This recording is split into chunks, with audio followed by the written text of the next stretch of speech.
Incontro convocato dall'assessore alla sanità del Veneto Luca Coletto alla sede dell'USL 20 di Verona per puntualizzare la situazione regionale alla luce dell'allarme influenza aviaria. Non esiste nessun allarme, ha sostanzialmente rimarcato l'interessato, e le oltre 200.000 galline abbattute in un allevamento di Occhiobello nel Rodigino, cioè a 2 passi dall'Emilia, dove erano stati segnalati dei ceppi attivi, risponde ad una necessaria azione preventiva, come ha precisato lo stesso Coletto. Ci sono dei ceppi attivi in Emilia, sono stati isolati, è stato attivato un cordone sanitario in maniera tale che il virus non esca.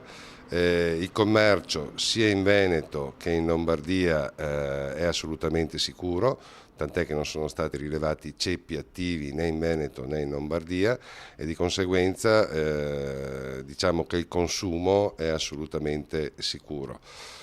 Con questo protocollo si è inteso, oltre a preservare la grande produzione avicola presente nella nostra regione, oltre che in altre, preservare soprattutto quelli che sono i posti di lavoro collegati all'indotto. Per l'uomo non c'è assolutamente nessun problema di trasmissione, visto e considerati i controlli sanitari attivi in Veneto.